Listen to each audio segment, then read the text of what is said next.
start again one more time. Hello, everyone, and welcome to another episode. Today, we're going to be talking about vulnerability scanning and penetration testing. With me today is Assad Kokar, my colleague and coworker. So, Assad, what is the difference between vulnerability scanning and penetration testing? It seems to me that they're almost like the same thing, but obviously very different. They are very different. They might sound like they're the same, but they're not. And both of them play a very critical role in protecting your infrastructure and organization.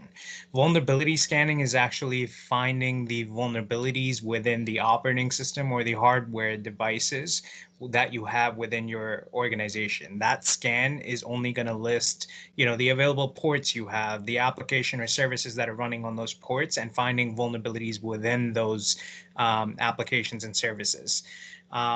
When we look at penetration testing is actually launching attacks which are very similar to the real world attacks that you're going to be facing against those vulnerabilities. So an attacker might have an exploit against your website, and he might launch it against, the HTTP service running on port 80.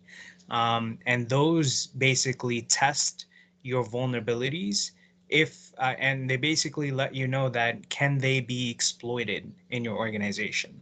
So that's the major difference. The vulnerability scanning is more passive, where penetration testing is more intrusive and actually attacks your organization and gives you a detailed report.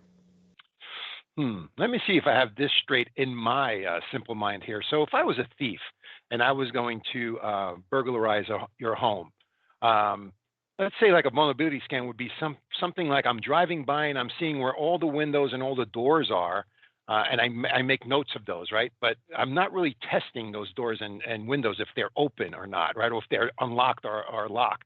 But a Correct. penetration test would go further, and now I'd be checking to see if I can open those doors and those windows, and I can gain access into the house. Is that what the difference is? That's a very good analogy, and it's very commonly used in the cybersecurity world to explain vulnerability scanning and penetration testing. And that's exactly what it is. And in penetration testing, you would be actually testing those locks and opening them up if you can get in and all that, but you wouldn't actually be stealing the money or whatever you're protecting in the house. So let's make sure that we're not actually doing anything destructive once we do breach your perimeter or your organization. Hmm. Yep. What about uh, scheduled downtime and stuff? How intrusive is this testing? Will it actually, let's say, bring my network down or cause it to cause an outage or degradation for my users? So vulnerability scanning is passive, which means you can run it at any time, you can schedule it, and it won't impact your organization. The penetration testing is where it becomes intrusive. So if you're running a database or a website, there are exploits that might take down what you're running, your services. Because that's the whole point about a penetration test. We're trying to see the resiliency of the services and applications that you run in your infrastructure and your organization, and seeing if they can withstand an attack from an actual attacker, because we're simulating an actual attacker to see if you would be protected or not. Yeah, I've heard a couple of different types, right? For instance, some of them are called white hat versus black hat types of testing. Can you Yep. explain the differences between that? Yep. So there's usually black hat, white hat, and gray hat. That's usually what it is. Black hat is basically attackers when they don't really know anything about your organization. They're usually the ones that have no inside information at all. White hat is usually the attackers or penetration testers that have, these are the good guys. These are the ones that have the information. They know about the services that you're running, and then they're going after those services. Gray hat is where they know some information, but they don't know all about your services and applications. They might know that a port 80 is open, but they don't know what you're running on that port 80. So that's the gray hat, black hat, and white hat. Gotcha. Yeah, that totally makes sense now that you explained it that way. Um, One other question I had: what should I look for in a good vulnerability scan report or a good penetration test report? I mean, obviously, I want to have some kind of punch list or something to go after this is done, right? I mean, a list of things that are bad in the environment that I need to fix. So one of the most important things is sitting down with a team. There's a lot of platforms out there that do these automated scans, but if no one's looking at them and looking at the severity of these vulnerabilities, what you need to do is basically do an assessment of those vulnerabilities and say, if my database or website was to go down, what is the business impact that's going to have on me? If I'm a retail store and my website goes down, it's going to have a huge impact on my organization.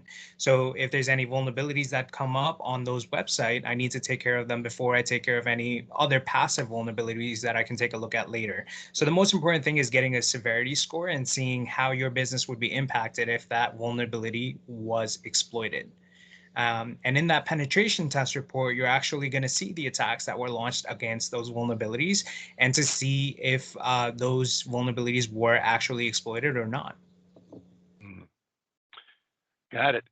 One other quick question I had here. Again, I know I had a few of them here, but um, what are some of the most common things you see in these environments when you go out and test these? I mean, do you see, open ports and misconfigurations and things like that? I mean, what do you actually see? So usually it's the services that customers are running. I've seen it several times where customers have websites that are running outdated software. So if you're running Apache, PHP, or any of these languages on your servers, they might be outdated because usually customers, when they go ahead and implement them, they don't update them. They don't go back to review them.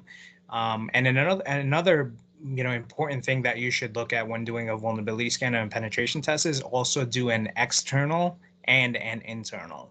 These both are very important in your organization because an internal one is going to scan your environment from an inside perspective, where an external one is only going to be from the perimeter. So, it's like almost if we take that analogy of the house, if we're doing an external vulnerability scan, I'm only doing a drive-by and looking at the fence that you have, the doors, the locks outside on your doors. But an internal vulnerability scan is I'm inside the house and maybe you have a safe, and I might be able to get information about that safe or that lock. So it's very important to do both internal and external in both types as well. So vulnerability scan and penetration test, both of them are very, very critical. It's a lot Great of stuff. information. Yeah, yeah, great stuff, Asad. And as usual, always very interesting in speaking with you. Um, that's all we have time for today, I believe. But thank you so much in letting us know what the differences are between that vulnerability scan and that penetration test. Till next time, this is Cosmo Gazani. Talk to you soon.